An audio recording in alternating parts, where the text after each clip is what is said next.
You know that moment when you finally open your banking app and for the first time ever, the number doesn't make your stomach drop? It's not payday, it's not a refund, it's not some temporary fluke. It's just there, $5,000. And honestly, for a second, you just stare at it. Maybe you refresh the app once or twice, like it might disappear if you don't keep an eye on it. And part of you feels proud, like, wow, I actually did this. And another part of you feels weirdly uncomfortable, like you're holding something fragile, like glass. Because up until now, money has always been something that came in and went right back out. Rent, food, bills, random stuff you don't even remember buying. And suddenly, there's this small buffer, this little island of safety. And everyone talks about that moment like it's the finish line. Like once you hit $5,000, you've made it. Like now you're officially good with money. But here's the uncomfortable truth. For most people, this is exactly where everything quietly falls apart. Not in a dramatic crash and burn way, more like a slow leak. A series of tiny decisions that feel harmless in the moment. A little lifestyle creep here, a little I deserve this there, a little confusion about what to do next.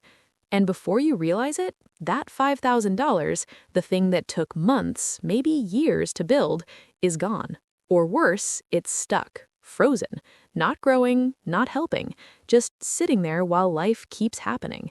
And yeah, I think about this stuff way more than is probably healthy. Money, behavior, psychology, why some people build momentum and others stall out right when they think they've succeeded. I've watched friends hit this number and immediately relax, and then slowly slide backward. I've done versions of it myself, more than once. What I want to talk about today isn't how to save $5,000.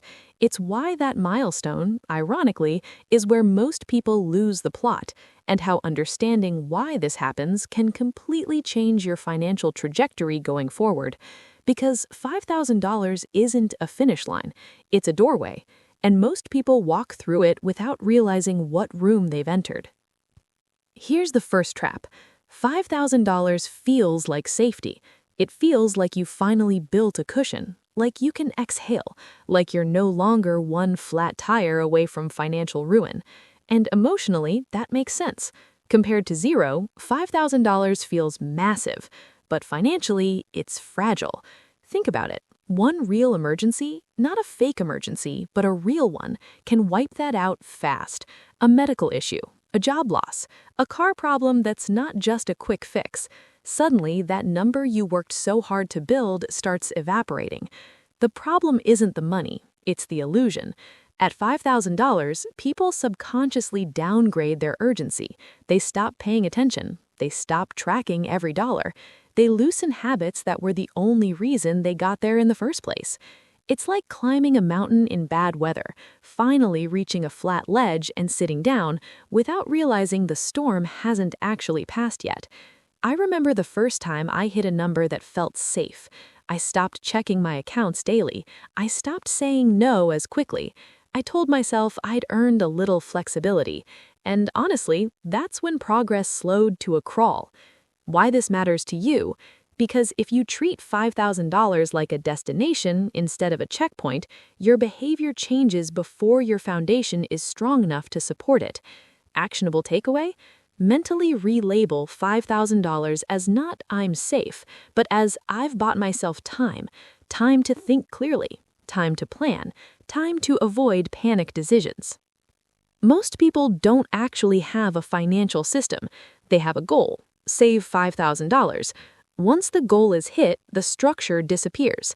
No next step, no process, no rules. And the brain hates a vacuum. So what fills it? Convenience. Emotion, habit. I've noticed this pattern over and over. People are incredibly disciplined until they reach the goal, and then nothing replaces it. So spending slowly drifts back to default settings. Because discipline without direction is temporary.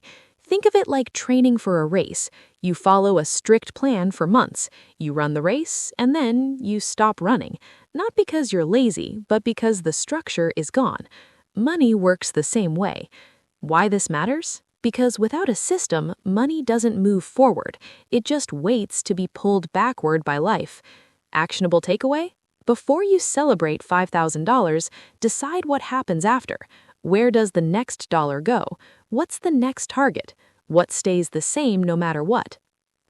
There's a subtle emotional shift that happens around this number. Confidence creeps in. And confidence is good until it quietly turns into complacency.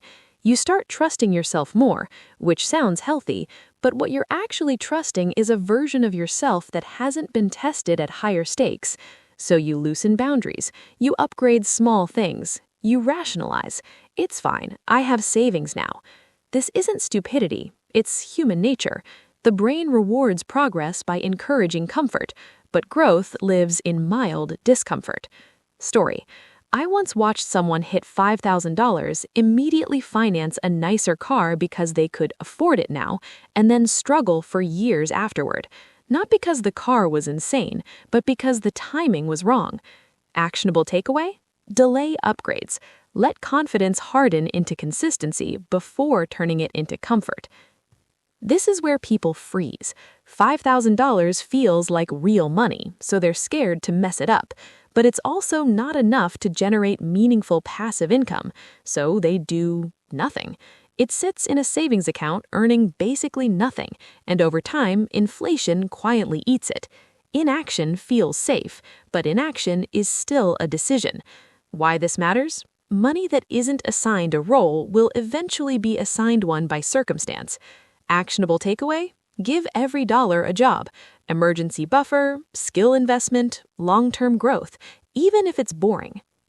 Your bank balance changed faster than your identity. You still think like someone who's broke, or worse, someone who just escaped being broke. So decisions are reactive, not intentional. Real wealth comes when behavior catches up to numbers. Actionable takeaway? Start acting like the person you're becoming, not the person you were surviving as. They stop reading, stop listening, stop questioning, because $5,000 feels like proof, but it's just the beginning of complexity. Why this matters? Early success without continued learning leads to long-term stagnation. Actionable takeaway? Treat $5,000 as your tuition payment into financial adulthood. Emergencies don't care about milestones. Without a plan, savings becomes a revolving door. Actionable takeaway? Separate emergency money from growth money, mentally and physically. The difference isn't intelligence, it's patience. The people who win after $5,000 don't rush. They don't celebrate too loudly. They quietly keep building systems. Here's the quiet truth no one really tells you. Saving $5,000 isn't the hard part. Staying disciplined after you save it is. That number changes how you feel, how you think, how you see yourself. And if you don't notice that shift happening in real time, it will quietly steer your decisions for you. Most people don't fail because they're bad with money. They fail because they relax too early. But if you understand this moment, if you recognize that $5,000 is not security, not success, not freedom, but potential, everything changes. This is where patience starts paying dividends. This is where systems matter more than motivation. This is where quiet consistency beats excitement. And if you're sitting at this number right now, or close to it, you're not behind. You're not late. You're standing at the most misunderstood checkpoint in personal finance. Don't rush through it. Use it. Let it teach you how to think longer term, how to separate emotion from action, how to build something that doesn't disappear the moment life gets inconvenient. You don't need to do anything dramatic. Just don't stop paying attention, because the people who go on to build real financial freedom didn't win by sprinting. They won by not walking away when things finally felt good enough. And honestly, that's a decision you can make today.